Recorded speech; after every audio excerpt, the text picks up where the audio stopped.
비싼 돈 주고 산 귀한 생선, 잘 모르고 드시면 뇌세포를 파괴하는 독약일 수 있습니다.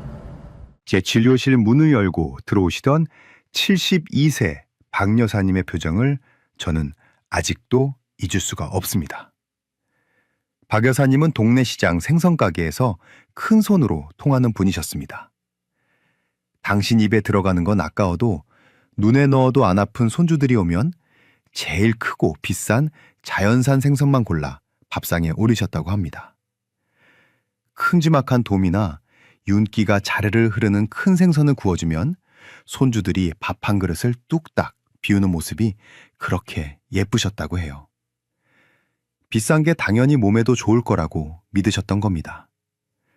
그런데 얼마 전부터 박 여사님에게 이상한 일이 생겼습니다.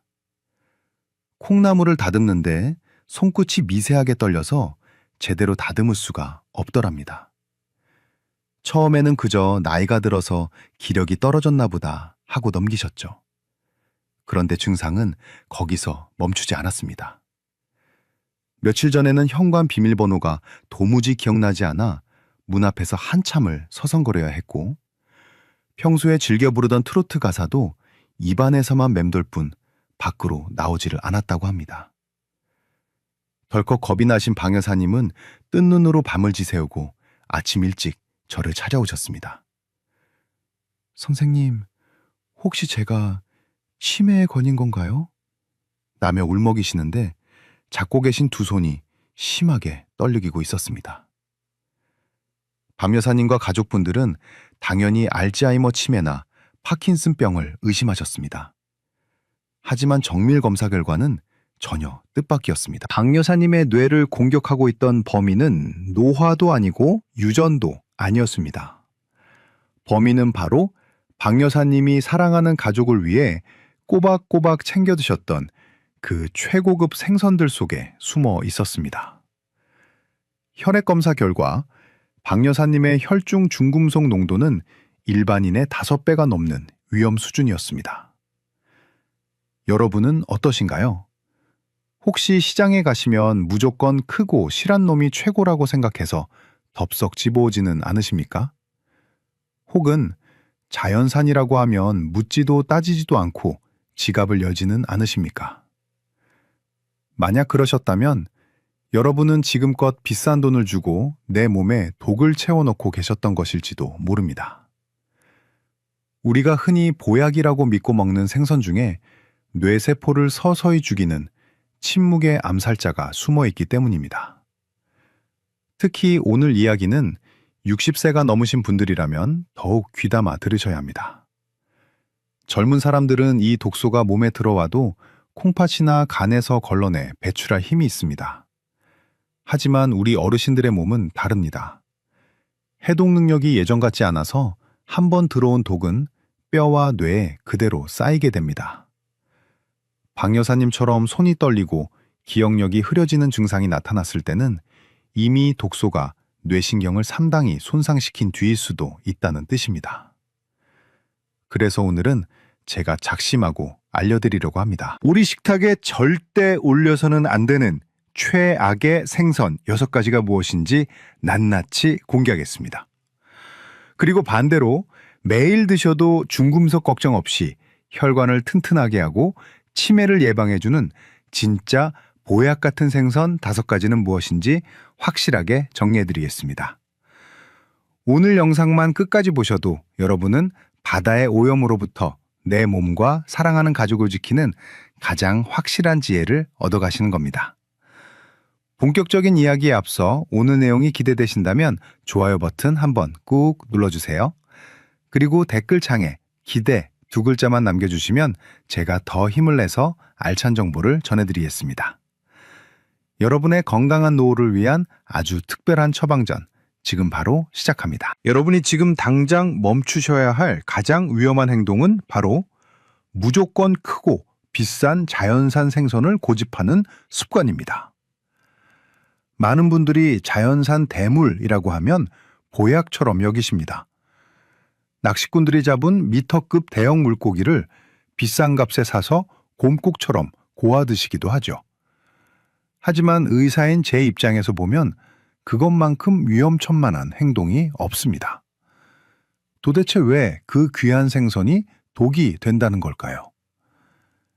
여기에는 바다 생태계의 무서운 비밀이 숨겨져 있습니다. 이해하기 쉽게 바닷속 다단계 사기극이라고 생각해 보시면 됩니다.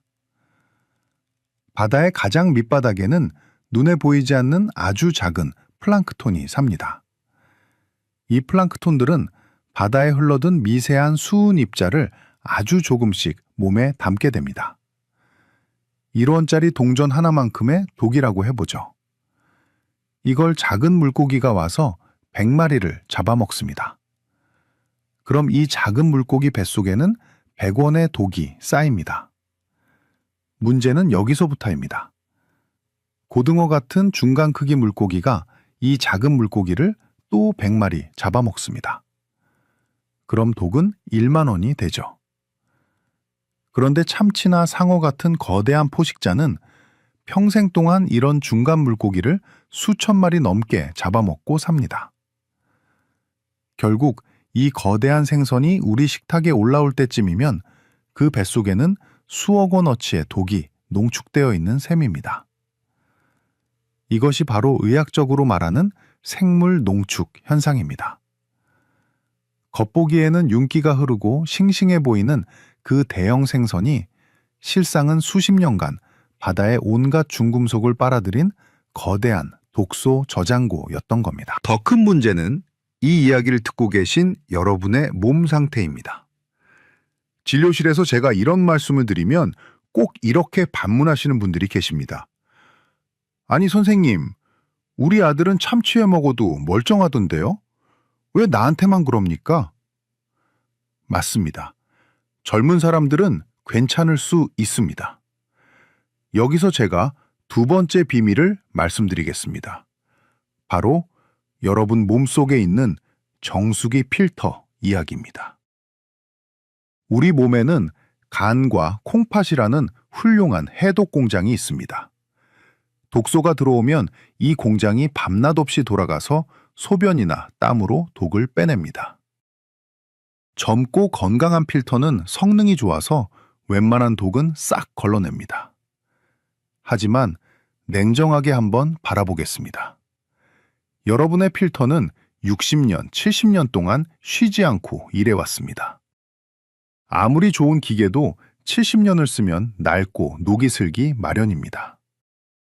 의학적인 연구 결과에 따르면 60세가 넘어가면 중금속을 배출하는 능력이 젊은 사람의 절반 이하로 뚝 떨어집니다. 젊은 사람이 하루면 빼낼 독을 여러분은 3일, 4일이 지나도 다 빼내지 못하고 몸속에 남겨두게 됩니다. 그렇게 배출되지 못한 수은은 어디로 갈까요? 우리 몸에서 기름기가 가장 많은 곳을 찾아가서 딱 달라붙습니다. 그곳이 바로 뇌입니다. 우리 뇌는 60% 이상이 지방으로 이루어져 있거든요. 뇌세포에 달라붙은 수은은 신경망을 서서히 녹여버립니다. 마치 전선 피복이 벗겨지면 전기가 합선되듯이 뇌 신호가 꼬이기 시작합니다. 그래서 숟가락을 든 손이 달달 떨리고 걸을 때 중심을 못 잡고 비틀거리게 되는 겁니다. 혀를 움직이는 신경이 마비되면 말이 어눌해지고 기억을 담당하는 해마가 공격받으면 어제 일도 깜빡깜빡하게 됩니다.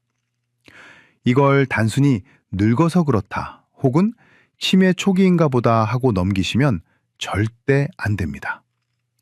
이건 여러분이 드신 그 비싼 생선이 보내는 중독 신호일 수 있기 때문입니다. 이제 왜 제가 큰 생선을 피하라고 목이 터져라 강조하는지 이해가 되셨을 겁니다. 맛이 문제가 아니고 가격이 문제가 아닙니다. 이것은 용량의 문제입니다. 우리 어르신들의 몸은 이제 거대한 독소 폭탄을 감당할 수 없습니다. 그렇다면 도대체 어떤 생선이 독이 든 폭탄이고 어떤 생선이 안전한 영양제일까요? 시장에 깔린 수많은 생선 중에서 딱 골라내실 수 있게 제가 아주 명쾌하게 정리해 드리겠습니다. 지금부터 말씀드릴 생선 이름들을 꼭 기억해 두셔야 합니다. 그 전에 오늘 이 중요한 경고가 여러분의 소중한 지인들에게도 전해질 수 있도록 영상 공유하기 버튼 한번 눌러서 카카오톡으로 보내주세요. 몰라서 병을 키우는 안타까운 일이 없도록 우리가 서로 챙겨줘야 하지 않겠습니까? 그럼 이제 진짜 먹어야 할 것과 피해야 할 것을 가려드리겠습니다. 자, 이제 펜과 종이를 준비하시거나 휴대폰 메모장을 켜주세요. 지금부터 말씀드릴 내용은 냉장고 문에 딱 붙여놓고 평생 보셔야 할 족구입니다. 복잡하게 생각하실 것 없습니다. 딱 2가지만 기억하시면 됩니다. 바다의 조폭을 피하고 바다의 서민과 친해지는 겁니다. 먼저 절대 가까이에서는 안 될 바다의 조폭 6인방부터 잡아내겠습니다. 이 녀석들의 공통점은 덩치가 산만하고 성질이 포악해서 눈에 뵈는 것 없이 다 잡아먹는다는 겁니다. 그러니 뱃속에 독이 가득 찼을 수밖에요. 첫 번째는 상어와 황새치입니다. 우리 경상도 지역 어르신들은 제사상에 동백이라고 해서 상어 고기를 올리시죠. 조상님 모시는 정성은 알겠지만 산 사람 건강을 생각하면 이제는 내리시는 게 맞습니다. 이 녀석들은 바다의 최상위 포식자라 수은 농도가 상상을 초월합니다. 두 번째는 참치입니다. 여기서 오해하시면 안 됩니다. 김치찌개에 넣는 참치 통조림은 괜찮습니다. 그건 가다랑어라고 해서 덩치가 작은 녀석들이거든요. 제가 말씀드리는 건 횟집에서 비싸게 파는 붉은 살 생선회, 바로 대형 참다랑어입니다. 입에서 살살 녹는 그 맛이 사실은 지방에 녹아있는 수은 맛일 수도 있습니다. 세 번째는 옥돔과 능성어입니다. 제주도 여행 다녀오시면서 귀한 선물이라고 사오시는데 이것들도 심해에서 오래 사는 어종이라 수은 축적량이 만만치 않습니다. 마지막은 킹 매커럴이라고 불리는 대형 삼치류입니다. 시장에서 파는 일반 삼치는 괜찮지만 해외에서 수입된 사람 팔뚝만한 거대한 삼치는 피하시는 게 상책입니다. 이 6가지 생선들은 1년에 한 번도 많습니다. 1년에 어쩌다 특별한 날 한두 점 맛만 보시는 걸로 만족하셔야 합니다. 비싸다고 좋은 게 아니라 비싼 값을 치르며 독을 사는 격이 되니까요. 그럼 도대체 뭘 먹어야 하냐고 물으시겠죠? 걱정 마십시오. 우리에게는 바다의 서민 오총사가 있습니다. 이 친구들은 덩치도 작고 수명도 짧고 욕심 없이 플랑크톤만 먹고 사는 착한 녀석들입니다. 그래서 몸이 아주 깨끗합니다. 저는 이걸 영어 앞글자를 따서 스매시 생선이라고 부릅니다. S-M-A-S-H, 스매시. 테니스 칠 때 강력하게 내리꽂는 스매시처럼 질병을 때려잡는다는 뜻으로 기억해 주세요. 첫째 S는 연어입니다. 마트에서 파는 연어는 대부분 양식인데 이게 오히려 안전합니다. 사람이 관리한 깨끗한 사료를 먹고 자라서 중금속 걱정이 거의 없습니다. 게다가 치매 예방의 1등 공신인 오메가3가 가장 풍부합니다. 둘째 M은 고등어입니다. 우리나라 국민 생선이죠. 등푸른 생선의 왕입니다. 값이 싸다고 무시하면 안 됩니다. 영양가로만 따지면 비싼 돔이나 참치보다 100배는 훌륭한 보약입니다. 셋째 A는 멸치입니다. 뼈째 먹는 칼슘의 왕이죠. 멸치는 먹이 사슬의 가장 밑바닥에 있어서 태생적으로 몸에 독이 쌓일 틈이 없습니다. 넷째 S는 정어리, 다섯째 H는 청어입니다. 옛날에는 과메기를 청어로 만들었죠. 이 녀석들도 덩치가 작아서 아주 안전합니다. 자, 정리해 볼까요? 연어, 고등어, 멸치, 정어리, 청어. 이 5가지 스매시 생선의 공통점은 무엇일까요? 바로 우리 주변에서 흔히 볼 수 있고 가격도 저렴하다는 겁니다. 바다의 서민들이죠. 하느님이 참 공평하신 것 같습니다. 돈 많아야 먹을 수 있는 비싼 생선에는 독을 숨겨두시고 누구나 먹을 수 있는 저렴한 생선에 진짜 보약을 숨겨두셨으니까요. 이 스매시 생선들은 매일 드셔도 됩니다. 아니, 매일 드셔야 합니다. 일주일에 서너 번 밥상에 올리시면 혈관이 깨끗해지고 뇌세포가 되살아납니다. 박 여사님께도 제가 똑같이 처방해드렸습니다. 비싼 옥돔 대신 시장에서 갓 잡은 싱싱한 고등어 사다가 조림해 드시라고요. 그런데 여기서 잠깐 어르신들이 꼭 짚고 넘어가야 할 아주 중요한 문제가 남았습니다. 아무리 좋은 스매시 생선이라도 조리법이 틀리면 말짱 도루묵이 됩니다. 혹시 생선국 끓일 때 뼈랑 내장까지 푹 우려내야 진국이라고 생각하십니까? 아니면 식초물에 씻으면 독이 빠진다고 믿고 계십니까? 지금 당장 그 생각 바꾸셔야 합니다. 다음 파트에서 제가 어르신들이 50년 넘게 잘못 알고 계셨던 위험한 조리 상식을 완전히 뒤집어 드리겠습니다. 그리고 내일부터 당장 실천할 수 있는 안전한 생선 밥상 차리는 법까지 싹 다 알려드리겠습니다. 이 정보가 유익하셨다면 주변 친구분들에게도 공유 버튼 꾹 눌러서 이 귀한 족보를 선물해 주세요. 진짜 효도는 비싼 생선 사드리는 게 아니라 안전한 생선을 알려드리는 겁니다. 자, 이제 무엇을 먹어야 할지는 확실히 아셨을 겁니다. 그럼 이제는 어떻게 먹느냐가 중요하겠죠. 병원에서 환자분들과 이야기를 나누다 보면 정말 깜짝 놀랄 때가 많습니다. 평생을 믿어왔던 잘못된 조리 상식 때문에 애써 골라온 좋은 생선을 도구로 만들어 드시는 경우가 너무나 많기 때문입니다. 오늘 제가 처방해드리는 이 실천법은 단순히 요리법이 아닙니다. 내 몸을 살리는 생명 연장의 기술입니다. 먼저 아주 구체적인 일주일 식단부터 짜드리겠습니다. 고민하실 필요 없이 딱 이렇게만 하세요.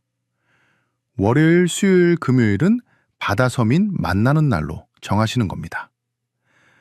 월요일 아침에는 멸치를 듬뿍 넣고 우려낸 국물에 된장국을 끓여 드세요. 그리고 멸치볶음 반찬을 곁들이시면 금상첨화입니다. 뼈와 칼슘을 동시에 챙기는 완벽한 시작이죠. 수요일 저녁에는 국민 반찬 고등어 조림입니다. 단 여기서 중요한 건 국물까지 싹 비벼 드시지 말고 살코기 위주로 드시는 게 좋습니다. 금요일에는 조금 특별하게 연어 스테이크나 마트에서 파는 연어회를 드셔보세요. 이렇게 일주일에 딱 3번만 스매시 생선을 드셔도 우리 몸에 필요한 오메가3와 단백질은 충분하고도 남습니다. 나머지 요일에는 두부나 계란나물 반찬 드시면 영양균형이 딱 맞습니다. 그런데 여기서 어르신들이 가장 많이 하시는 오해 3가지를 제가 확실하게 바로잡아 드려야겠습니다. 이 3가지만 기억하셔도 중금속 위험에서 90%는 벗어나실 수 있습니다. 첫 번째 오해입니다.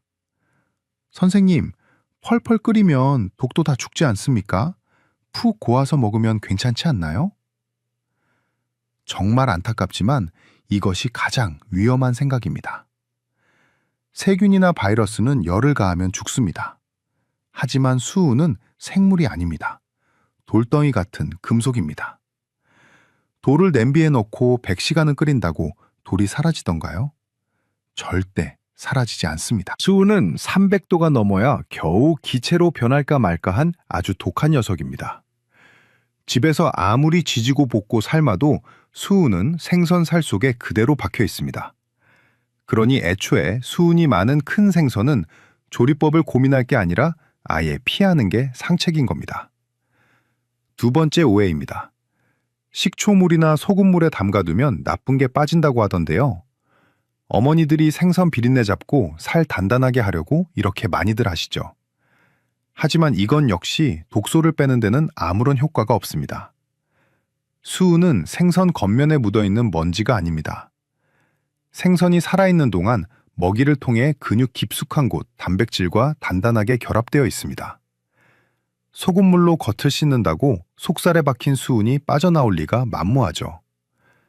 위생적으로 깨끗해질지는 몰라도 화학적으로는 전혀 변화가 없다는 사실을 꼭 기억하세요. 세 번째 오해입니다. 생선은 머리부터 꼬리까지 버릴 게 없다는데 내장탕이 진국 아닌가요? 이 말씀하시는 분들은 정말 조심하셔야 합니다. 중금속과 환경 호르몬은 기름을 아주 좋아합니다. 그래서 생선의 몸속에서도 지방이 많은 곳으로 가서 차곡차곡 쌓입니다. 그곳이 어디일까요? 바로 내장과 알, 그리고 껍질입니다. 특히 간이나 창자 같은 내장은 독소 저장 탱크나 마찬가지입니다. 생선 살코기보다 수은 농도가 수십 배 이상 높을 수 있습니다. 그러니 앞으로 생선 드실 때는 과감해지셔야 합니다. 아깝다고 생각하지 마시고 머리와 내장은 깨끗하게 제거하고 드세요. 껍질도 가급적이면 벗겨내고 순수한 살코기만 드시는 게 가장 안전합니다. 생선탕을 끓이실 때도 내장과 알은 넣지 말고 살코기로만 담백하게 끓이시는 게 건강을 지키는 비결입니다. 자, 정리해 보겠습니다.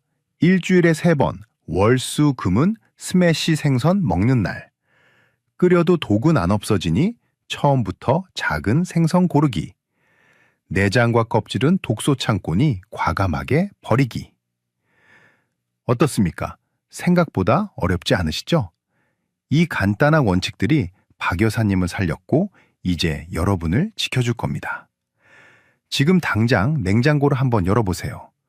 혹시 정체 모를 커다란 생선이 꽁꽁 얼어있다면 과감하게 정리하시는 용기가 필요합니다. 그리고 오늘 저녁 반찬으로 무엇을 드실지 결정하셨나요? 오늘부터 제가 알려드린 이 안전한 식단을 실천해보겠다 다짐하신 분들은 댓글에 실천 2글자만 딱 남겨주세요.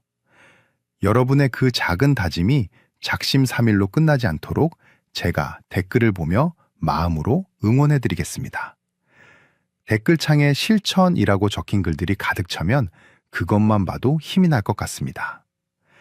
이제 마지막으로 오늘 배운 내용을 머릿속에 사진 찍듯 딱 저장하실 수 있게 3줄로 핵심만 요약해드리겠습니다.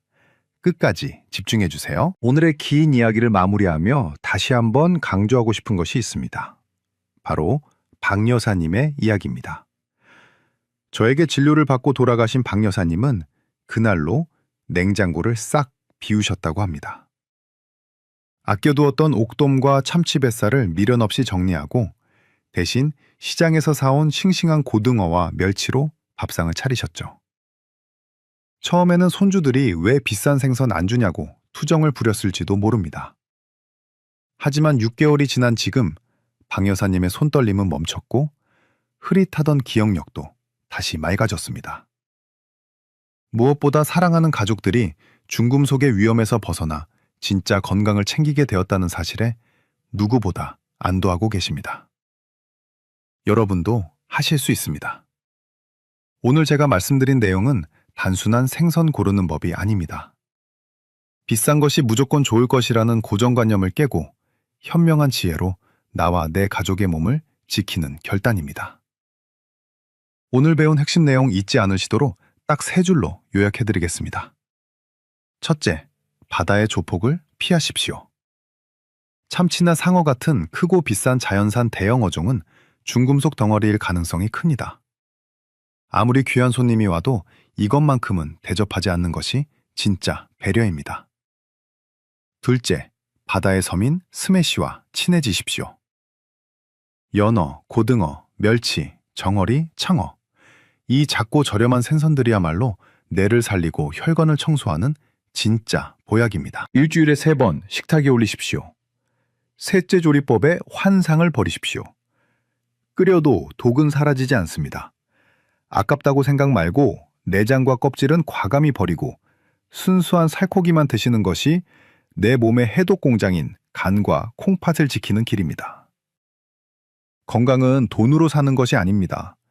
억만금을 주어도 살 수 없는 것이 건강이지만 마트에서 3,000원짜리 고등어 한 마리를 고르는 작은 지혜로도 지킬 수 있는 것이 또한 건강입니다. 진정한 효도 그리고 진정한 자식 사랑은 비싼 값을 치르는 것이 아니라 무엇이 안전한지 알고 먹이는 것에서 시작됩니다. 오늘부터 여러분의 식탁이 거창하고 화려하지는 않아도 안전하고 실속 있는 진짜 보약들로 채워지기를 간절히 바랍니다. 의사인 저는 병원에서 여러분을 기다리는 대신 이렇게 영상으로 미리 만나 건강을 지켜드리는 것이 훨씬 더 기쁩니다. 여러분이 100세까지 맑은 정신과 튼튼한 몸으로 행복하시길 진심으로 응원합니다. 오늘 영상이 도움이 되셨다면 구독과 알림 설정 버튼을 꾹 눌러주세요. 여러분의 구독 한 번이 제가 더 알차고 유익한 건강 정보를 만드는데 아주 큰 힘이 됩니다. 다음 시간에도 여러분의 속을 시원하게 뚫어드릴 명쾌한 건강 이야기로 다시 찾아오겠습니다. 감사합니다. 건강해지려고 먹은 각종 약과 보양식 잘 모르고 드시면 절대 안 됩니다. 단 1년 만에 30년이나 늙어버릴 수 있습니다. 누구보다 건강관리에 열심이신데 이상하게 점점 더 기력이 쇠하고 여기저기 아픈 곳이 늘어나는 분들이 계십니다. 오늘 제가 소개해드릴 74세 김철수 어르신도 딱 그런 분이셨습니다. 김철수 어르신께서는 은퇴 후 건강관리를 제1의 목표로 삼으셨다고 합니다. 조금만 머리가 아파도 신경과에 가시고 무릎이 시큰거리면 바로 정형외과로 달려가셨습니다. 소화가 안 되면 내과에 가시고 소변이 불편하면 비뇨기과를 찾으셨죠. 각기 다른 병원 5군데를 다니시면서 받아온 약이 하루에 무려 15알이 넘었습니다. 어르신은 그 약들을 식탁 위에 쫙 펼쳐놓고 흐뭇해하시면서 내가 이렇게 관리를 잘하고 있으니 100세까지는 끄떡없을 거라고 자신하셨습니다. 그런데 이상한 일이 벌어졌습니다. 분명히 병원도 열심히 다니고 약도 빠짐없이 드시는데 몸은 점점 물 먹은 솜처럼 무거워졌습니다. 자꾸만 정신이 멍해지고 건망증이 심해지더니 어느 날 아침에는 침대에서 일어나다가 핑 도는 어지러움을 느끼고 그대로 주저앉으셨습니다. 단순한 빈혈인 줄 알고 넘기셨지만 며칠 뒤에는 화장실을 가시다가 발이 꼬여서 크게 넘어지셨고 결국 엉덩이뼈에 금이 가는 사고까지 당하셨습니다. 응급실에 실려오신 김철수 어르신을 검사해보니 놀랍게도 어르신의 신체 나이는 주민등록상 나이인 74세가 아니라 이미 90세를 넘어가고 있었습니다. 남들보다 더 열심히 건강을 챙겼는데 왜 이런 결과가 나왔을까요? 여러분, 우리 몸의 노화는 가만히 있다가 서서히 찾아오는 게 아닙니다. 최신 의학 연구에 따르면 사람은 평생 동안 딱 3번 급격하게 늙는 시기가 있다고 합니다. 바로 34세와 60세 그리고 78세입니다. 이때 우리 몸속의 단백질 수치가 급변하면서 노화가 파도처럼 밀려옵니다. 그런데 이 파도를 잘 타넘는 분들은 나이보다 젊은 저속노화의 삶을 살게 되지만 김철수 어르신처럼 잘못된 방법으로 파도에 휩쓸리면 남들보다 2배, 3배 빨리 늙는 가속노화의 급류에 휘말리게 됩니다. 어르신의 문제는 단순히 운이 나빠서가 아니었습니다. 나도 모르게 행했던 생활 속의 작은 습관들이 몸이라는 엔진에 찌꺼기를 끼게 만들고 불필요한 약이라는 짐을 트렁크에 가득 실어 엔진을 과부하에 걸리게 만든 겁니다. 어르신은 병원에서 처방해준 약이니까 무조건 몸에 좋을 거라고 믿으셨지만 그 믿음이 오히려 독이 되어 돌아왔습니다. 단순히 나이가 들어서 아픈 것이 아닙니다. 이건 분명히 고칠 수 있고 되돌릴 수 있는 문제입니다. 오늘 저는 여러분께 김철수 어르신이 어떻게 그 늙어버린 90세의 몸에서 다시 활기찬 70대로 돌아올 수 있었는지 그 기적 같은 비밀을 낱낱이 공개하려고 합니다. 어렵고 복잡한 의학 용어는 다 빼고 여러분이 오늘 저녁부터 당장 따라하실 수 있는 아주 쉬운 방법들만 골라왔습니다. 여러분의 식탁 위에 있는 밥그릇 하나만 바꿔도 그리고 무심코 삼키던 약 한 알만 줄여도 여러분의 10년 뒤 미래는 완전히 달라집니다. 김철수 어르신이 겪었던 시행착오를 여러분은 겪지 않으셨으면 좋겠습니다. 이제부터 제가 알려드릴 내용은 단순히 건강 상식이 아닙니다. 남은 인생을 병상에서 보낼 것인가 아니면 내 2다리로 여행을 다니며 즐겁게 보낼 것인가를 결정짓는 아주 중요한 갈림길이 될 것입니다. 지금부터 들려드릴 이야기에 귀를 쫑긋 세워주세요. 만약 오늘 영상이 기대되신다면 좋아요 버튼 한번 꾹 눌러주시고 댓글에 기대라고 딱 2글자만 남겨주세요. 여러분의 작은 관심 표현이 제가 더 좋은 정보를 준비하는데 정말 큰 힘이 됩니다. 여러분이 절대 하시면 안 되는 행동이 딱 두 가지가 있습니다. 이 두 가지만 피하셔도 가속 노화라는 브레이크 고장난 트럭을 피할 수 있습니다. 첫 번째는 내 몸이라는 엔진에 싸구려 불량 연료를 넣는 것이고, 두 번째는 트렁크에 감당할 수 없을 만큼 많은 짐을 싣고 달리는 겁니다. 이게 도대체 무슨 말이냐고요? 김철수 어르신의 몸을 74년 된 클래식 자동차라고 상상해 보십시오. 아주 귀하고 소중한 차입니다. 오래된 차일수록 좋은 연료를 넣고 아껴 타야 엔진이 부드럽게 돌아갑니다. 그런데 어르신은 입맛이 없으시다며 점심엔 국수나 빵으로 대충 때우시고 저녁엔 기운 차린다고 기름진 튀김이나 숯불구이를 즐겨 드셨습니다. 맛은 좋았을지 몰라도 엔진 입장에서는 최악의 불량 연료가 들어온 셈입니다.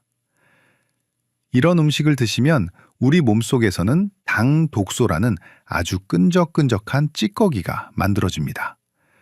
쉽게 말해서 설탕을 불에 태우면 끈적하게 눌어붙는 달고나 같은 게 혈관 속에 생긴다고 보시면 됩니다. 이 당 독소는 혈관 벽에 달라붙어 혈관을 딱딱하게 만들고 피부에 달라붙어 주름을 만듭니다. 뇌세포에 달라붙으면 치매의 원인이 되기도 합니다. 특히 튀긴 음식은 삶은 음식보다 이 독소가 수십 배나 많습니다. 김철수 어르신의 엔진은 이 끈적한 그을음 때문에 뻑뻑해져서 아무리 엑셀을 밟아도 차가 나가지 않게 된 겁니다. 이것이 바로 첫 번째 원인, 가속 노화의 주범인 당 독소입니다. 더 심각한 건 두 번째 문제입니다. 바로 트렁크에 너무 많은 짐을 실었다는 겁니다. 여기서 말하는 짐은 바로 약입니다. 김철수 어르신은 하루에 15알의 약을 드셨습니다. 자동차 트렁크에 쌀가마니를 15개나 싣고 달리는 것과 같습니다. 뒤가 무거우니 차가 뒤로 처지고 핸들을 꺾어도 말을 듣지 않습니다. 의학적으로는 이를 다약제 복용이라고 합니다. 많은 분들이 약은 먹을수록 좋다고 오해하십니다. 하지만 통계는 정반대의 사실을 말해주고 있습니다. 국민건강보험공단의 자료를 분석해보면 5가지 이상의 약을 드시는 어르신은 그렇지 않은 분보다 입원할 위험이 18%, 사망할 위험이 25%나 높았습니다. 더 충격적인 사실은 10가지 이상의 약을 드실 경우 부작용이 나타날 확률이 거의 100%에 가깝다는 겁니다. 피해갈 수 없다는 뜻입니다. 약들이 몸속에서 서로 엉키고 싸우면서 화학 반응을 일으키면 뇌의 균형 감각을 담당하는 기관을 마비시킵니다. 그래서 어지럽고 멍해지는 겁니다. 김철수 어르신이 화장실을 가다가 다리가 꼬여 넘어진 것도 단순한 실수가 아니었습니다. 약물 부작용으로 인한 평형 감각 상실, 바로 낙상사고였던 겁니다. 뼈가 부러지면 꼼짝없이 누워 계셔야 하고 근육은 눈 녹듯이 사라집니다. 이게 바로 노쇠의 지름길입니다. 그렇다면 내 몸의 엔진은 지금 괜찮은 걸까요? 혹시 나도 모르게 엔진이 꺼져가고 있는 건 아닐까요? 병원에 가지 않고도 집에서 바로 알 수 있는 아주 간단한 자가 진단법이 있습니다. 바로 신호등 테스트입니다. 복잡할 것 없이 딱 4m만 걸어보시면 됩니다. 거실 끝에서 끝까지 보통 걸음으로 걸었을 때 4초 안에 들어오셔야 합니다. 우리가 횡단보도 신호등을 건널 때 필요한 속도가 바로 1초에 1m입니다. 만약 4m를 걷는데 5초 이상 걸리신다면 지금 위험 신호가 켜진 겁니다. 엔진 출력이 떨어져서 신호등이 바뀌기 전에 건너지 못할 수도 있다는 뜻입니다.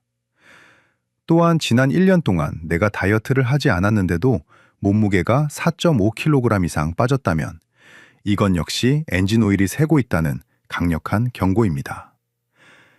이런 신호들이 보인다면 지금 당장 생활 습관을 뜯어 고치셔야 합니다. 김철수 어르신은 이 사실을 알고 나서 정말 크게 후회하셨습니다. 내가 내 돈 내고 내 몸을 망치고 있었구나 하고 말이죠. 하지만 너무 걱정하지 마십시오. 망가진 엔진도 제대로 정비만 하면 다시 쌩쌩하게 달릴 수 있습니다. 다음 파트에서는 찌꺼기 낀 엔진을 새 것처럼 닦아내고 무거운 짐을 덜어내는 아주 구체적이고 명쾌한 해결책 3가지를 알려드리겠습니다. 이 방법대로만 하시면 여러분의 걷는 속도가 달라질 겁니다. 혹시 주변에 약을 한 주먹씩 드시는 친구분이 계시다면 이 영상을 꼭 공유해 주세요. 여러분의 공유 버튼 클릭 한 번이 친구분의 낙상사고를 막을 수 있는 생명의 동화줄이 될 수 있습니다. 이제부터 김철수 어르신이 멈춰버린 엔진을 다시 힘차게 돌릴 수 있었던 비결을 공개하겠습니다. 복잡한 이론은 다 치우고 당장 오늘부터 따라하실 수 있는 딱 3가지 정비법만 기억하십시오. 이 3가지만 실천하셔도 여러분의 몸은 녹슨 중고차에서 명품 클래식카로 다시 태어날 수 있습니다. 첫 번째 정비법은 엔진에 들어가는 연료를 최고급으로 바꾸는 것입니다. 바로 황금 비율 혼합유 전략입니다. 우리가 주유소에 가면 일반 휘발유가 있고 고급 휘발유가 있듯이 우리 몸에도 격이 다른 연료를 넣어줘야 합니다. 흰 쌀밥은 이제 잊으십시오. 제가 김철수 어르신께 처방해드린 밥의 비율은 아주 명확합니다. 렌틸콩 4, 귀리 2, 현미 2, 그리고 백미 2입니다. 이 비율을 꼭 기억하십시오. 렌틸콩이 가장 많이 들어갑니다. 전체 밥의 40%를 렌틸콩으로 채우는 겁니다. 왜 하필 렌틸콩일까요? 렌틸콩과 귀리 같은 통곡물은 혈당을 아주 천천히 올립니다. 백미를 먹으면 혈당이 수직 상승해서 혈관을 공격하지만 이 황금 비율 밥은 혈당을 아주 완만하게 미끄럼틀 태우듯이 올립니다. 마치 급발진하지 않고 부드럽게 출발하는 자동차와 같습니다. 게다가 식이섬유가 풍부해서 아침에 이 밥을 드시면 점심때까지 배가 고프지 않습니다. 군것질 생각이 싹싹 사라지니 자연스럽게 다이어트가 되고 당독소가 쌓일 틈이 없습니다. 처음부터 렌틸콩을 4만큼 넣기가 부담스러우시다면 2부터 시작해서 조금씩 늘려가시면 됩니다. 연료를 바꿨다면 엔진 관리법도 바꿔야 합니다. 조리법의 대전환입니다. 같은 닭고기라도 기름에 튀기면 독덩어리가 되지만 물에 삶으면 보약이 됩니다. 기억하세요. 튀기지 말고 굽지 말고 삶고 찌고 데치십시오. 여기에 아주 강력한 녹 방지제 하나를 알려드리겠습니다. 바로 레몬즙이나 식초입니다. 요리하실 때나 드실 때 식초나 레몬즙을 살짝 뿌려주면 당독소가 생성되는 것을 막아줍니다.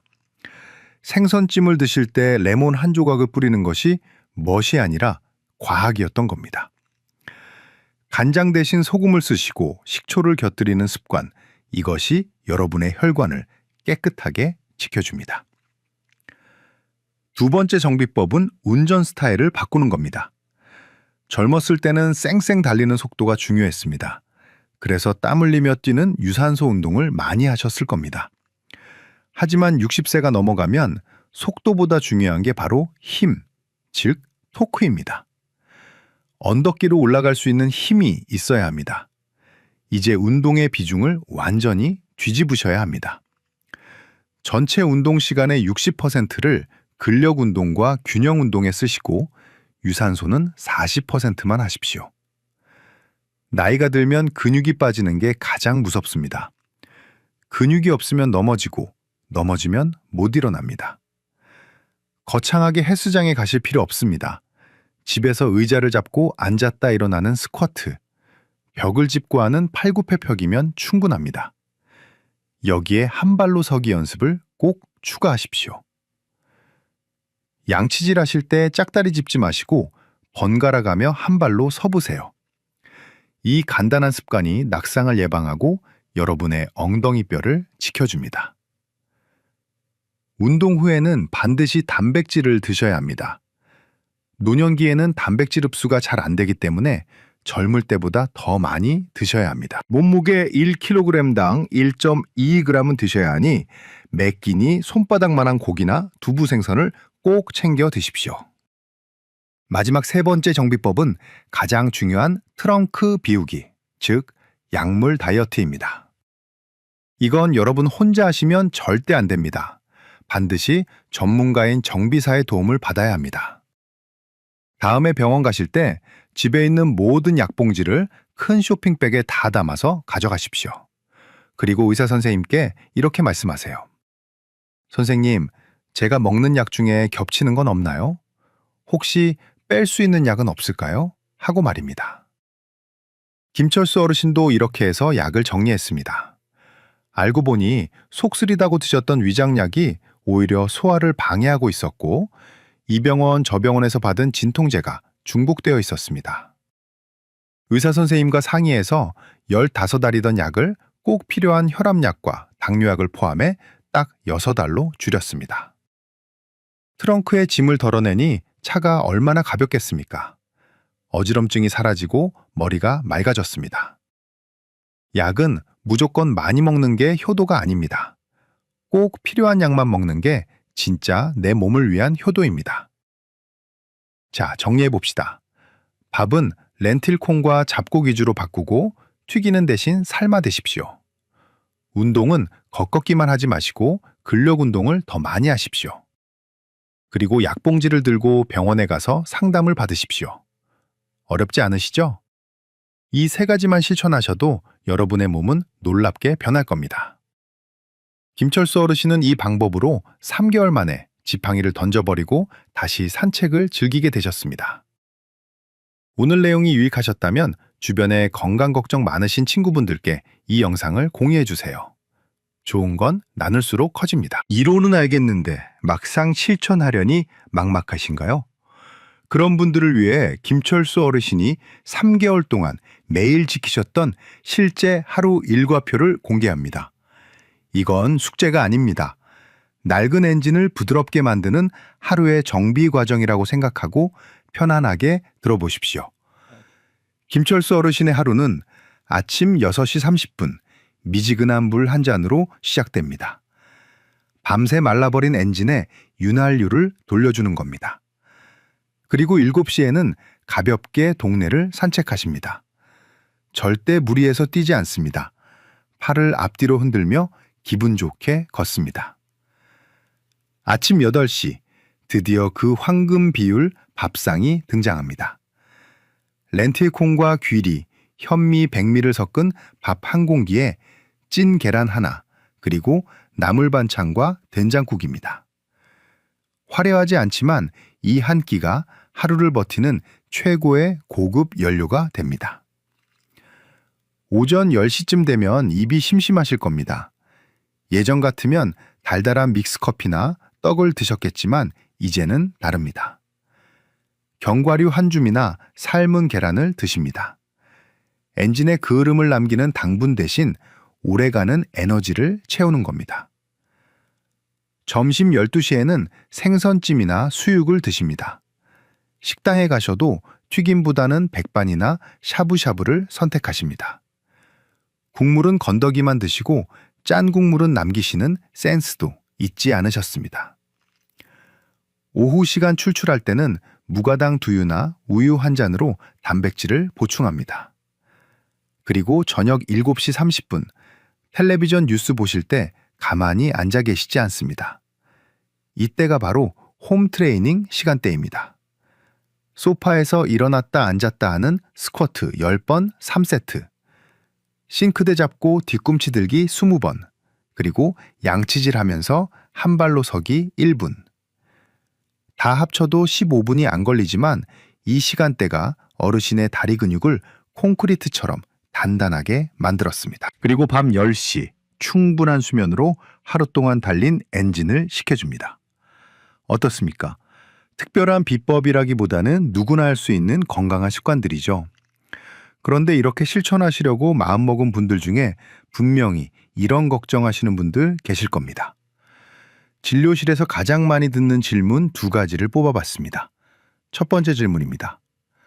선생님, 콩이랑 잡곡을 갑자기 많이 먹으니까 배에 가스가 차고 소화가 안 돼요. 어떡하죠? 아주 자연스러운 현상입니다. 평생 흰 쌀밥만 먹던 엔진에 갑자기 고성능 연료가 들어오니 적응 기간이 필요한 겁니다. 이럴 땐 억지로 참지 마시고 비율을 조절하세요. 처음 2주 동안은 렌틸콩을 조금만 넣으시고 점차 양을 늘려가시면 됩니다. 그리고 가장 중요한 건 씹는 횟수입니다. 평소보다 2배는 더 많이 씹으셔야 합니다. 입안에서 죽이 될 때까지 오물오물 씹어서 넘기시면 소화도 잘 되고 침 속에 소화 효소가 나와서 영양 흡수도 훨씬 잘 됩니다. 두 번째 질문입니다. 약 줄이라고 하셨는데 그럼 먹던 혈압약이랑 당뇨약도 끊어야 하나요? 절대 안 됩니다. 제가 말씀드린 약물 다이어트는 생명과 직결된 필수약을 끊으라는 게 아닙니다. 오해하시면 큰일 납니다. 혈압약, 당뇨약은 엔진이 꺼지지 않게 하는 핵심 부품입니다. 이건 꼭 드셔야 합니다. 제가 줄이라고 한 건 습관적으로 먹던 소화제, 중복된 진통제, 영양제처럼 굳이 없어도 되는 격가지 약들입니다. 어떤 약을 빼고 어떤 약을 남길지는 반드시 주치의 선생님과 상의해서 결정하셔야 합니다. 스스로 판단해서 약을 끊는 건 위험한 도박과 같습니다.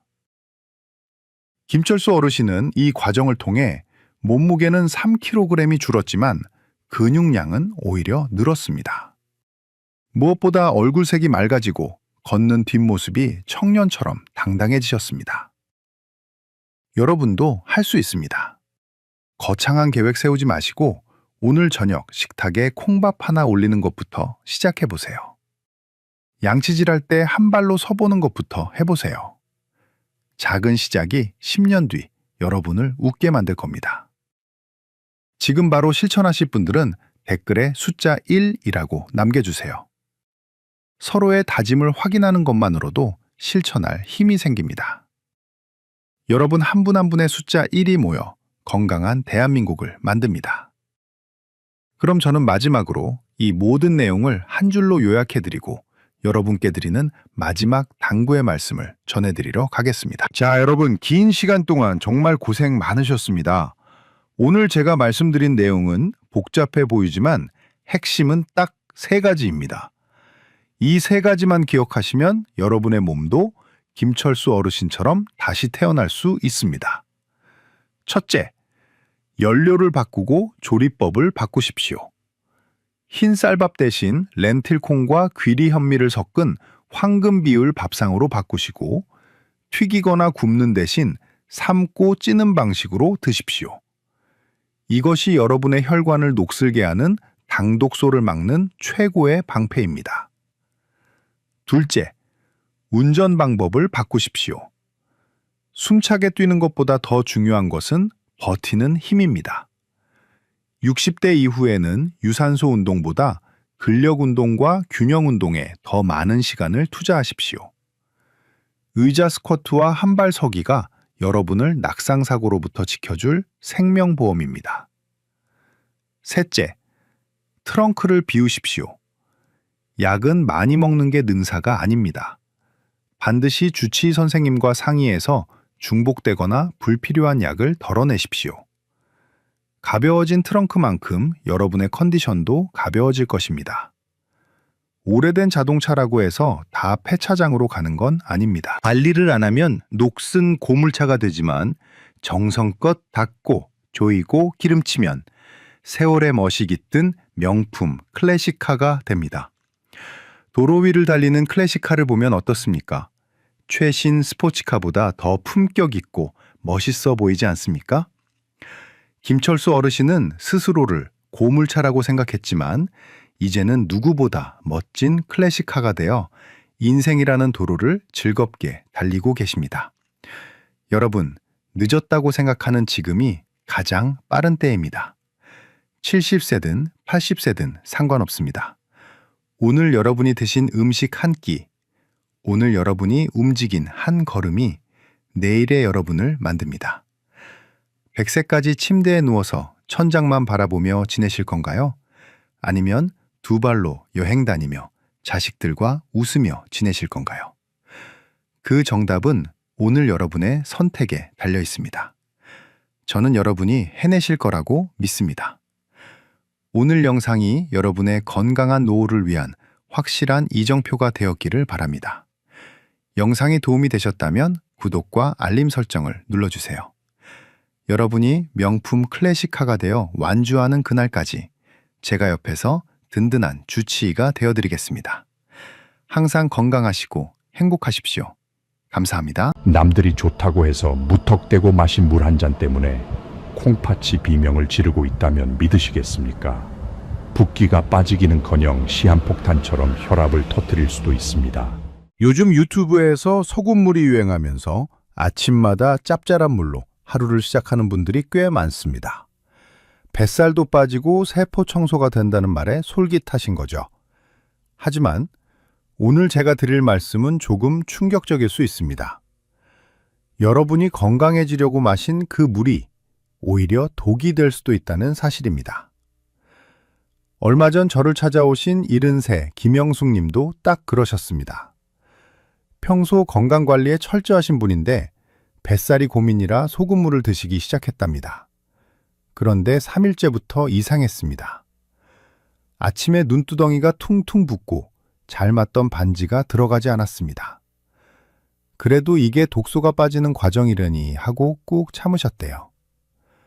결국 일주일 만에 머리가 깨질 듯 아파서 병원에 오셨는데 혈압이 평소 120에서 160까지 치솟아 있었습니다. 여러분, 우리는 이미 소금을 충분히 먹고 있습니다. 김치, 국, 찌개까지 즐기는 한국인은 세계보건기구 권장량보다 1.6배나 더 많은 소금을 섭취합니다. 특히 50대 이상은 혈관이 노화되어 고혈압 위험이 높은데 여기에 고농도 소금물까지 들이부으면 불난집에 기름을 붓는 격입니다. 이건 단순한 부족 문제가 아닙니다. 소금물 한 잔이 우리 몸을 어떻게 망가뜨리는지, 그리고 아침에 진짜 마셔야 할 기적의 물은 무엇인지 오늘 명쾌하게 알려드리겠습니다. 김영숙님처럼 뒤늦게 후회하지 마시고 오늘 저와 함께 올바른 습관을 챙겨가시길 바랍니다. 오늘 영상이 기대되신다면 좋아요 버튼 한번 꾹 눌러주시고 댓글에 시작이라고 남겨주세요. 자, 그럼 바로 알아보겠습니다. 여러분, 지금 당장 그 소금물 컵을 내려놓으셔야 합니다. 세포가 딱딱해져서 살이 안 빠진다는 말은 의학적으로 근거가 전혀 없는 거짓말입니다. 여러분이 뱃살이 안 빠지는 진짜 이유는 세포가 굳어서가 아니라 인슐린이라는 초인종이 고장났기 때문입니다. 세포문을 열어주는 인슐린 기능이 떨어진 건데 소금물을 마신다고 이 고장난 초인종이 고쳐질까요? 절대 아닙니다. 오히려 기계에 녹물이 스며들 듯 대사 시스템만 더 망가질 뿐입니다. 김영숙 님이 소금물을 드시고 설사를 한 것도 독소가 빠진 게 아닙니다. 우리 몸이 살려달라고 비명을 지른 겁니다. 짠 소금물이 들어오면 우리 장은 농도를 낮추려고 몸속 수분을 장으로 억저리로 끌어당깁니다. 이게 바로 삼투압 현상입니다. 결국 장내 유익균이라는 꽃밥만 다 휩쓸려 내려가고 장 건강만 해치게 됩니다. 더 무서운 건 소금의 물귀신 같은 성질입니다. 소금은 물을 움켜쥐고 절대 놓지 않습니다. 혈관 속 소금이 주변 물을 빨아들이면 혈액량이 늘어나고 혈관은 터질 듯 빵빵해집니다. 이게 바로 김영숙님의 혈압이 폭발하고 온몸이 부은 이유입니다. 심장은 과부하가 걸리고 콩팥은 소금을 걸러내느라 지쳐 쓰러지기 일보 직전이었던 겁니다. 특히 아침 시간은 뇌졸중 위험이 가장 높은 때입니다. 이때 혈압을 높이는 소금물은 뇌혈관의 시한폭탄 스위치를 누르는 것과 같습니다. 게다가 짠물은 위 점막을 사포처럼 긁어 위암 위험을 높이고 뼛속 칼슘까지 빼앗아 갑니다. 이제 소금물이 왜 위험한지 확실히 아셨을 겁니다. 그렇다면 도대체 무엇을 마셔야 뱃살도 빼고 혈관도 지킬 수 있을까요? 돈 한 푼 안 들이고 내 몸을 살리는 진짜 명약을 다음 파트에서 바로 공개하겠습니다. 이 내용이 새로우셨다면 주변 소중한 분들에게 이 영상을 꼭 공유해 주세요. 잘못된 상식으로부터 가족의 건강을 지키는 가장 쉬운 방법입니다. 자, 그렇다면 원장님, 도대체 아침에 일어나서 뭘 마셔야 합니까? 소금물도 안 된다고 하고 찬물도 안 좋다고 하니 답답해 하시는 분들 많으실 겁니다. 정답은 아주 가까운 곳에 있습니다. 돈도 거의 안 들고 부작용도 없는 최고의 보약은 바로 미지근한 맹물입니다. 너무 싱거워서 실망하셨나요? 하지만 이 평범한 물 한 잔이 우리 몸에 들어갔을 때 일으키는 변화는 결코 평범하지 않습니다. 우리가 잠을 자는 동안 우리 몸은 쉬고 있는 것 같지만 사실은 끊임없이 일을 합니다. 숨을 쉬고 땀을 흘리면서 무려 500ml 우유 2팩 분량의 수분이 몸 밖으로 빠져나갑니다. 그래서 아침에 눈을 떴을 때 우리 몸은 바짝 마른 논바닥처럼 수분이 고갈된 상태고 혈액은 끈적끈적하게 농축되어 있습니다. 이때 소금물을 마시는 건 목마른 사람에게 바닷물을 주는 것과 같습니다. 대신 체온과 비슷한 미지근한 물을 종이컵으로 2컵 정도 천천히 마셔주면 끈적하던 혈액이 묽어지면서 온몸으로 산소와 영양분이 콸콸 공급되기 시작합니다. 마치 오랫동안 시동을 꺼뒀던 자동차 엔진에 최고급 엔진 오일을 채워주는 것과 같은 이치입니다. 여기서 중요한 건 물의 온도입니다. 한국 사람들은 속이 뻥 뚫리는 시원한 찬물을 좋아하지만 빈속에 찬물이 갑자기 들어가면 위장은 깜짝 놀라서 움츠러듭니다. 반대로 너무 뜨거운 물은 식도를 다치게 할 수 있습니다. 어머니의 손길처럼 따뜻하고 부드러운 미지근한 물이 위장을 편안하게 깨우고 장 운동을 시동 걸어 쾌변까지 도와주는 최고의 열쇠입니다. 만약 여기서 한 단계 더 나아가고 싶으시다면 따뜻한 레몬수를 추천합니다. 맹물에 레몬 반 개 정도를 즙을 내서 타드시는 겁니다. 많은 분들이 레몬은 시니까 위장이 쓰리지 않을까 걱정하시는데 사실은 정반대입니다. 레몬의 신맛을 내는 구연산은 우리 몸속에 들어가면 알칼리성으로 작용해서 소화를 돕고 밤새 쌓인 피로물질을 청소해주는 강력한 세제 역할을 합니다. 게다가 비타민C가 풍부해서 면역력을 올리는데도 그만입니다. 단 레몬수를 드실 때 주의할 점이 2가지 있습니다. 첫째, 레몬의 산 성분이 치아를 부직시킬 수 있으니 가급적이면 빨대를 사용해서 드시고 드신 후에는 맹물로 입을 한번 헹궈주세요. 둘째, 위염이 아주 심하거나 속쓰림이 잦은 분들은 레몬 농도를 아주 연하게 하거나 식사 후에 드시는 것이 좋습니다.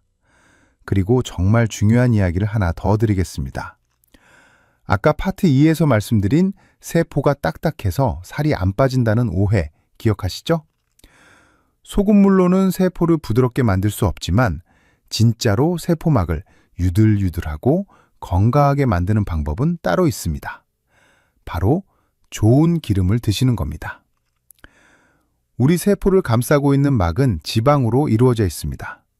삼겹살 기름처럼 하얗게 굳는 포화지방이나 과자 튀김에 들어있는 트랜스 지방을 많이 먹으면 세포막도 굳은 버터처럼 딱딱해집니다. 하지만 들기름이나 등푸른 생선에 풍부한 오메가3 지방산을 드시면 세포막이 갓 짜낸 참기름처럼 찰랑찰랑하고 유연해집니다. 제가 진료실에서 김영숙님께 이 처방을 내려드렸습니다. 어머니, 내일부터 당장 소금통은 치우시고 아침에는 따뜻한 물 2잔, 그리고 저녁 식탁에는 들기름 1스푼을 더해보세요. 라고요. 김영숙님은 처음엔 반신반의하셨습니다. 아니, 그렇게 쉬운 걸로 정말 좋아지겠냐고 되물으셨죠. 특히 들기름에 대해서 꼭 알려드려야 할 살림 꿀팁이 있습니다. 우리 어머님들, 고소함 맛낸다고 들기름을 센 불에 달달 볶아서 요리하시는데 그러면 안 됩니다. 들기름의 오메가3 성분은 열에 아주 약해서 볶거나 튀기면 몸에 나쁜 발암물질로 변해버릴 수 있습니다. 들기름은 반드시 생으로 나물을 무치거나 샐러드에 뿌려 드셔야 합니다. 보관도 중요합니다. 들기름은 산패가 빨라서 공기 중에 두면 금방 상합니다. 뚜껑을 꼭 닫아서 반드시 냉장고 안쪽에 보관하셔야 하고 개봉했다면 한 달 안에 다 드시는 게 좋습니다. 만약 들기름에서 쩐내가 난다면 아까워하지 마시고 과감하게 버리셔야 합니다. 그건 이미 독이 된 기름이니까요. 그리고 일주일에 2-3번은 고등어나 삼치, 꽁치 같은 등푸른 생선을 드세요. 이때도 튀기는 것보다는 찜이나 조림으로 드시는 게 오메가3을 온전하게 섭취하는 방법입니다. 견과류인 호두 한 줌도 아주 훌륭한 오메가3 공급원입니다. 이것이야말로 굳어버린 세포의 문을 활짝 열어주는 진짜 열쇠입니다. 복잡하게 생각하실 것 없습니다. 아침에는 씻어내는 물로 시작하고 식사 때는 채워주는 좋은 기름을 드시는 것, 이 2가지만 기억하시면 됩니다. 이것이 바로 의학적으로 증명된 가장 확실한 해독이자 혈관 건강법입니다. 이제 무엇을 해야 할지 명확해지셨죠? 그런데 막상 실천하려고 하면 아침에 물은 언제 마셔야 하는지, 밥 먹고 바로 마셔도 되는지 사소한 궁금증들이 생기실 겁니다. 다음 파트에서는 여러분이 내일 아침부터 바로 따라하실 수 있는 구체적인 시간표와 헷갈리는 궁금증들을 아주 속 시원하게 정리해드리겠습니다. 오늘 알려드린 이 명쾌한 해결책이 도움이 되셨다면 지금 바로 주변 지인분들에게 이 영상을 공유해주세요. 좋은 건 나눌수록 건강도 배가 됩니다. 자, 이제 이론은 충분히 아셨을 테니 당장 내일 아침부터 실천할 수 있는 구체적인 행동 요령을 짜드리겠습니다. 병원에서 약 처방전 받듯이 오늘 제가 드리는 생활 처방전을 딱 머릿속에 입력해 두세요. 아침 30분 루틴을 분 단위로 쪼개드리겠습니다. 먼저 기상 직후 5분은 이불 속에서 꼼지락꼼지락 스트레칭을 하세요. 갑자기 벌떡 일어나면 혈압이 훅 떨어질 수 있으니 팔다리를 쭉쭉 펴면서 근육을 깨우는 겁니다. 그리고 화장실을 다녀오신 직후 바로 부엌으로 가셔서 미지근한 물 한 잔을 따르십시오. 이때 물은 벌컥벌컥 들이키는 게 아닙니다. 우리가 차를 마시듯이 한 모금 머금고 입안에서 굴리면서 천천히 넘기셔야 합니다. 그래야 자고 있던 위장이 놀라지 않고 부드럽게 깨어납니다. 이렇게 물을 마시고 20분 정도는 집안일을 하시거나 뉴스를 보시면서 기다리세요. 물이 위장을 씻어내고 장을 한 바퀴 돌아서 소화액이 나올 준비를 마칠 시간이 필요하거든요. 식사는 그 이후에 하시는 게 가장 좋습니다. 그리고 하루 종일 물은 숙제하듯이 한 번에 몰아서 드시지 말고 목마르기 전에 조금씩 자주 드시는 게 요령입니다. 내 몸에 물이 충분한지 어떻게 하냐고요? 화장실 가셨을 때 소변 색깔을 보시면 됩니다. 맑은 노란색이거나 거의 투명하다면 아주 잘하고 계신 겁니다. 그런데 진료를 보다 보면 꼭 이런 질문을 하시는 분들이 계십니다. 원장님, 저는 물만 마시면 속이 울렁거려서 못 먹겠어요. 혹은 비싼 죽염은 괜찮지 않나요? 여러분이 평소에 궁금해하셨던 알쏭달쏭한 질문들, 제가 지금 바로 딱 정리해드리겠습니다. 첫 번째 질문입니다. 아침에 일어나자마자 배가 너무 고픈데 이게 진짜 배고픔인가요? 가짜 배고픔인가요? 아주 중요한 질문입니다. 우리 뇌에는 시상하부라는 곳이 있는데 여기가 가끔 착각을 일으킵니다. 목마른 신호와 배고픈 신호를 헷갈려 하는 거죠. 특히 아침에 일어났을 때는 밤새 수분이 부족해진 상태라 뇌가 목마르다고 소리치는 건데 우리는 이걸 배고프다고 착각해서 밥이나 빵을 찾게 됩니다. 구별법은 간단합니다. 물 한 잔을 천천히 드시고 딱 20분만 기다려보세요. 그래도 배가 고프면 진짜 식사가 필요한 것이고 배고픈 느낌이 싹 사라졌다면 그건 갈증이었습니다. 이 가짜 배고픔만 잘 다스려도 뱃살 관리가 저절로 됩니다. 두 번째 질문입니다. 원장님, 저는 공복에 잰 혈당이 왜 이렇게 높나요? 세포가 딱딱해서 당을 못 받아들이는 거 아닌가요? 이거 걱정하시는 분들 정말 많으신데 안심하셔도 됩니다.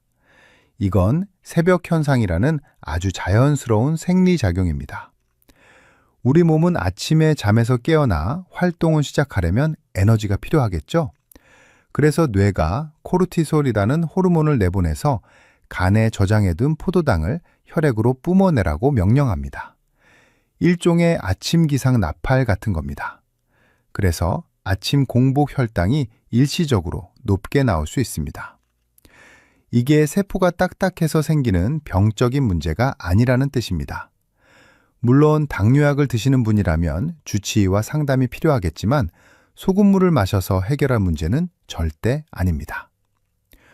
세 번째 질문입니다. 아침에 일어나면 온몸이 천근만근이고 유독 짠 국물이 당기는데 이럴 땐 소금물 마셔도 되지 않나요? 만약 이런 증상이 계속된다면 부신 피로를 의심해 봐야 합니다.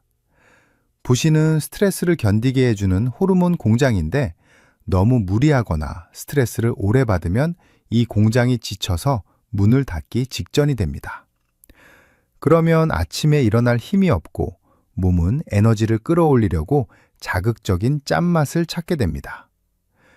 이때 몸이 원한다고 짠 소금물을 드시면 탈진한 말에 채찍질을 하는 꼴이 됩니다. 이때 필요한 건 소금이 아니라 충분한 휴식과 마그네슘이나 비타민 B군 같은 영양소입니다. 네 번째 질문입니다.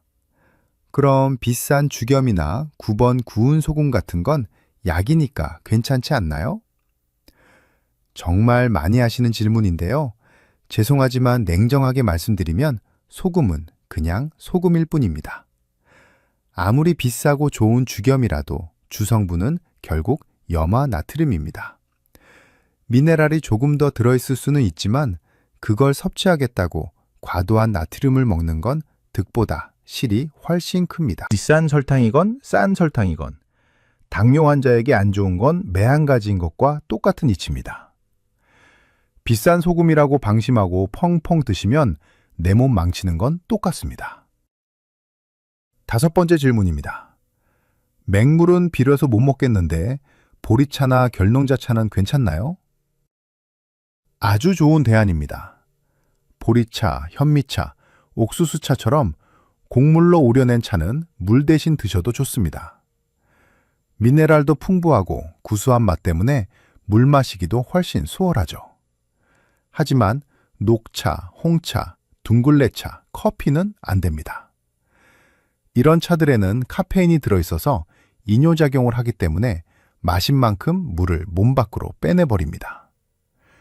내가 지금 마시는 게 곡물차인지 카페인 차인지 꼭 확인하고 드세요. 마지막 여섯 번째 질문입니다. 물을 너무 많이 마시면 콩팥이 망가진다는데 사실인가요? 콩팥 기능이 정상인 분들은 하루 2리터 정도 드셔도 전혀 문제 없습니다. 오히려 물을 충분히 드셔야 콩팥에 결석이 생기는 걸 막을 수 있습니다. 다만 병원에서 만성 콩팥병 진단을 받으셨거나 투석을 하시는 분들은 수분 배출 능력이 떨어져 있으니 반드시 주치의 선생님이 정해주신 양만큼만 드셔야 합니다. 자, 이제 궁금증이 좀 풀리셨나요? 건강은 대단한 비법을 찾는 게 아니라 이렇게 사소한 궁금증을 풀고 잘못된 습관을 하나씩 고쳐나가는 과정입니다. 오늘 제가 알려드린 루틴, 당장 내일 아침부터 해보시겠습니까? 마음먹으셨다면 지금 댓글창에 실천이라고 딱 2글자만 남겨주세요. 아니면 숫자 1만 적으셔도 좋습니다. 여러분의 그 작은 다짐이 작심삼일로 끝나지 않고 평생 건강 습관이 되도록 제가 응원해 드리겠습니다.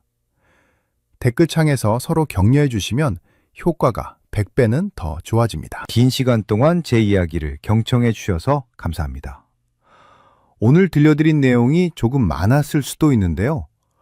다 잊으셔도 좋지만 딱 3가지 핵심만큼은 꼭 머릿속에 저장해 가시길 바랍니다. 이것만 기억하셔도 여러분의 10년 후 건강이 달라질 수 있습니다. 첫째, 소금물이 뱃살을 빼주거나 세포를 부드럽게 만든다는 말은 의학적 근거가 없는 낭설입니다. 오히려 과도한 나트륨이 혈관을 조이고 콩팥을 망가뜨리는 지름길이 될 수 있다는 사실을 절대 잊지 마십시오. 특히 뇌졸중 위험이 높은 아침 시간에는 더욱 조심하셔야 합니다. 둘째, 아침 공복에 마시는 최고의 보약은 비싼 영양제가 아니라 미지근한 맹물 한 잔입니다. 밤새 메말라버린 우리 몸에 생명수를 공급하고 잠든 위장을 깨우는 가장 안전하고 확실한 방법입니다. 맹물이 힘들다면 보리차나 현미차도 아주 훌륭한 대안입니다. 셋째, 진짜 세포 건강을 원하신다면 소금 대신 좋은 기름을 드셔야 합니다. 딱딱하게 굳은 세포막을 유연하게 만드는 건 들기름이나 등푸른 생선에 풍부한 오메가3이지 소금물이 아닙니다.